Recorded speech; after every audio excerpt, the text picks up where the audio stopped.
오늘은 진흥원, 진흥재단, 이게 어떤 기관인지에 대해서 말씀드릴 거예요. 진흥원, 진흥재단이라고 하면은 여러분들 한 번쯤 들어보셨죠? 근데 어떤 일을 하고 있는지는 정확하게 알지 못하는 경우가 많이 있습니다. 왜냐하면 우리가 알고 있는 대부분의 공공기관은 메이저 공공기관, 대표적으로 뭐 코레일, 한국전력공사, 한국수자원공사, 국민건강보험공단 이런 곳이 있겠죠. 이런 곳 이외에도 우리나라에는 약 350개 공공기관이 있는데, 그 중에 위탁집행형 준정부기관, 즉 진흥원이나 진흥재단이 갖고 있는 비중도 많고요. 그리고 활발하게 활동을 하고 있습니다. 자, 근데 매 분기마다 아니면은 상반기, 하반기에 채용 공고가 꾸준하게 나기 때문에 여러분들은 그곳을 목표로 공부하셔도 충분히 승산이 있다고 생각을 합니다. 자, 그렇다면 우리가 알고 있는 이 진흥원이나 진흥재단은 서두에 말씀드린 대로 살짝 다릅니다. 성격이 달라요. 진흥원과 진흥재단이 하는 일이 뭐냐면은 사업을 합니다. 사업이요? 물건을 싸게 사서 비싸게 파는 그런 일을 하고 있나요? 그런 일이 아니라 우리나라에 이제 세금이라는 게 있죠. 여러분들께서 어떤 걸 사시더라도 그 안에는 세금이 포함되어 있습니다. 세금을 국가로 이제 올릴 때 그 국가는 세금을 가지고 다시 국민들에게 내려야 돼요. 그런 게 복지가 있겠죠, 대표적으로. 자, 그런데 우리나라 과학기술의 발전이나 각 분야에 있어서 농수산물이나 아니면은 해양수산물 아니면은 과학기술 같은 것들, 각 분야에 있어서 우리나라의 발전을 위해서 정부에 있는 서기관분들이나 주무관분들이 직접적으로 다 뛸 수가 없다 보니까 진흥원이나 진흥재단에 있는 공공기관 직원분들에게 권한을 위임합니다. 어떤 권한을 위임하냐면은 정부의 예산을 사용할 수 있는 권한을 위임해 줍니다. 자, 그렇다면은 이 진흥원과 진흥재단은 그 막대한 양의 정부의 예산을 가지고 사업이라는 형태로 공고를 내요. 공고를 내서 그 안에 이제 어떠한 팀들이 들어오는지 확인을 하고요. 그 팀은 이제 대표적으로 컨소시엄이라는 건데, 정부 출연 연구원이 될 수가 있고요, 민간 기업이 될 수가 있고, 우리가 알고 있는 대학교가 될 수가 있습니다. 산학연의 형태로 컨소시엄을 짜서 그 형태로 이제 그 사업을 신청을 하는 거죠. 자, 그렇다면 이렇게 사업을 신청할 때 그 사업을 전반적으로 관리하고 평가하고 그런 일을 바로 진흥원과 진흥재단이 하는 겁니다. 그러니까 파워가 막강하죠. 뭐 제가 방금 파워라고 말씀드렸는데, 엄밀히 말씀드리면은 그런 권한을 갖고 있기 때문에 여러분들께서 이제 그곳에 지원을 하셔가지고 이후에 다양한 사업도 한번 해보시고 여러 아이디어를 내셔가지고 우리나라 발전에 기여하는 그런 인재들이 됐으면 좋겠습니다. 자, 그렇다면 진흥원이 어떤 일을 하는지 말씀드리기 앞서서 제가 아까 세금이라는 부분 말씀드렸잖아요. 그런 과정에서 진흥원의 현재 포지션에 대해서 말씀드릴게요. 자, 먼저 이렇게 국가가 이렇게 있습니다. 국가. 그리고 이렇게 세금을, 제가 돈의 흐름은 빨간색으로 표시를 해드릴게요. 돈의 흐름이 이렇게 갑니다. 누구한테 가냐면 이게 다시 이제 국민들에게 가죠. 자, 이제 국민들에게 갑니다. 자, 근데 이 돈이 다시 올라가요. 이게 뭐냐면은 이게 바로 세금입니다. 세금. 자, 이렇게 세금의 형태로 갈 때, 근데 이렇게 국가에서 국민으로 내려줄 때 요 사이에 있는 게 바로 진흥원과 진흥재단인 거예요.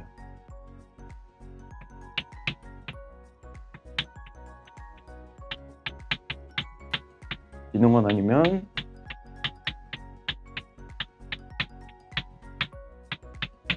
자, 진흥원과 진흥재단이 국가로부터 이제 뭔가 권한을 위임받고 여기 있는 직원들께서 이제 국민들에게 세금을 내려주는 그 과정에서 사업의 형태를 냅니다. 자, 그렇다면은 여기서 하는 일이 무엇인지 알아야 여러분들께서 궁극적으로 최종 합격을 할 수 있겠죠. 자, 먼저 이 기관은 주로 R&D 기획이나 아니면 사업을 총괄하는 일을 하고 있습니다. R&D, Research and Development, 우리나라 연구 개발에 있어서 어떠한 중점적인 사업이나 중대한 일들을 하고 있고요. 그 과정에서 발생하는 모든 사업의 형태를 다 총괄하고 관여합니다. 이런 일들을 하고 있다 보니까 여러분들께서 이곳에 입사하기 위해서 갖고 있어야 될 건 뭐냐면은 이 진흥원이나 진흥재단의 성격을 명확하게 인지하고 있어야 됩니다.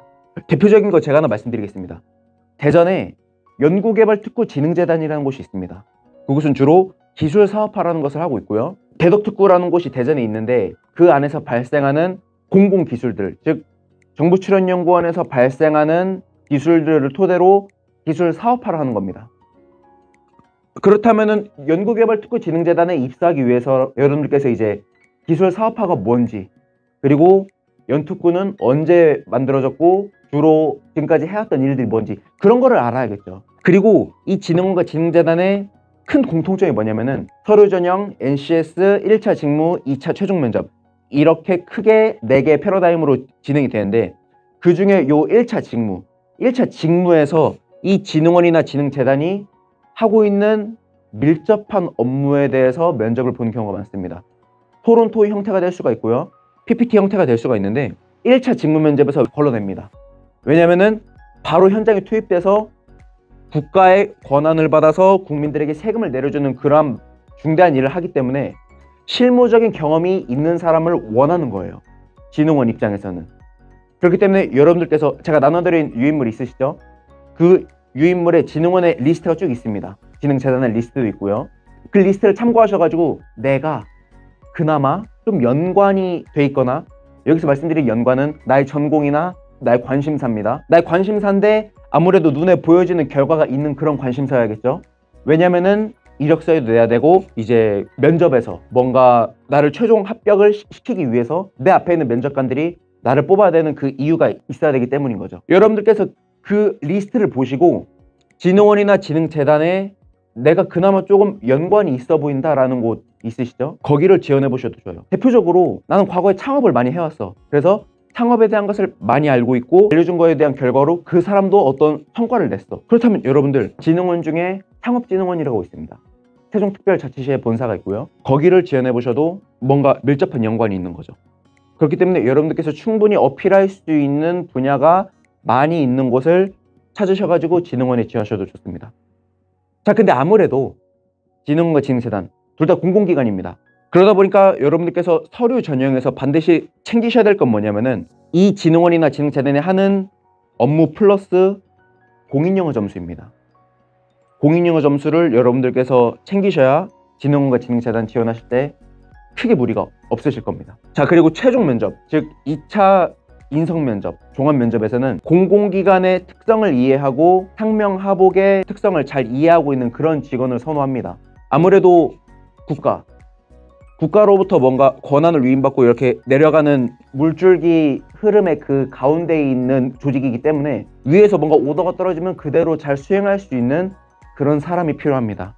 그렇기 때문에 여러분들께서 내가 1차 직무까지 잘했어.